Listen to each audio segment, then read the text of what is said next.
আজকে সকালে বাজারে আসলাম, আড়তে দেখলাম মাছ আজকে অনেক সস্তা, মাছের দাম অনেক কম। চিংড়ি মাছগুলো 70-80 টাকা করে, 70-80 টাকা করে বিক্রি হচ্ছে। তার মানে মানুষের হাতে পয়সা নেই, মাছের আমদানি হচ্ছে। পয়সা নেই তো, পয়সা নেই বলে আজ মাছের আমদানি হচ্ছে, মাছ বিক্রি হচ্ছে না আড়তে, মানুষের ইনকাম নেই, আড়ত খালি। ব্যবসাগুলো সব মানে ঘাটতির দিকে যাচ্ছে, যারা ব্যবসা করছে লসের দিকে যাচ্ছে। মেন সমস্যা এখন রাজ্যেতে কাজকর্ম কিছু নেই। মানুষের হাতে পয়সা থাকলে তবে ব্যবসা বাণিজ্য সমস্ত কিছু হাট বাজার রমরমা চলবে, কিন্তু আসল জায়গায় তো ঘাটতি।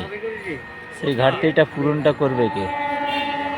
মানুষের হাতে পয়সা না থাকলে ঘাটতি পূরণ হবে না। আপনি সমস্ত বাজারে, হাট বাজার, সবজি, মুদি, কাপড়ের দোকান, জুতোর দোকান, ডক্টরের ওষুধের দোকান, পয়সা থাকলেই তো তবে তো বাজার রমরমা থাকবে। পয়সা তো মেন জিনিস হয়ে গেছে। আমি দেখেছি ছোটোবেলা থেকে, আমার বয়স প্রায় এইরকম একটা জায়গায় পৌঁছালো, কিন্তু এই রকম সমস্যায় কিন্তু মানুষকে পড়তে দেখিনি। তখন মানুষের হাতে পয়সা ছিল না ঠিকই কথা, কিন্তু এত ঘাটতির মুখে ছিল না। আর তখন তো জিনিসপত্রের দাম কম ছিল, মানুষের কাছে পয়সা কম ছিল, কিন্তু তবু পয়সা কমের মধ্যে তো জীবনযাপন ভালো কেটেছে। কারণ পয়সাতে কারো কাছে এখন এক শ্রেণীর মানুষের কাছে ব্যাপক পয়সা হয়েছে, কোটি কোটি টাকা, কোটি কোটি টাকা। কোথা থেকে এত টাকা এলে কেউ বলতে পারবে না। কারখানার তুলাবাজি, বেইমানি, চিটিংবাজি, হ্যাঁ, মানুষের দিয়ে কীভাবে চিটিং করে ধোঁকা দিয়ে টাকা ইনকাম করতে হয়, এখন সেই লাইনটা বেরিয়ে গেছে। তো সাধারণ মানুষের কাছে এখন কিন্তু পয়সা শূন্য। এই সামনে লকডাউন গেল 2 বছর 3 বছর, এতে মানুষের পুঁজিপাটা যা ছিল সব শেষ। ফের যদি কোনো রকম কারণবশত লকডাউন হয়ে যায়, মানুষ বেঁচে থাকতে পারবে না।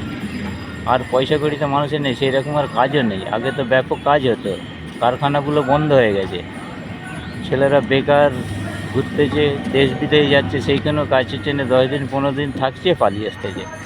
এইসব দেশের পরিস্থিতি। তো শুভ গুড মর্নিং। আজকের মতো এইখানে ভিডিওটা শেষ করলাম। আগামী 2026 সাল নতুন পড়বে, সবাইকে 26 সালের অভিনন্দন জানাবো, এবং আপনারা ভিডিওটা লাইক, শেয়ার, কমেন্ট করে দেবেন। সমস্ত মানুষকে দয়া করে ভাই হিসাবে ভিডিওটা যাতে আগে বাড়তে পারি, ভালো ভালো মানুষের কাছে বার্তা পৌঁছাতে পারি, এইটাই আপনাদের কাছে আবেদন।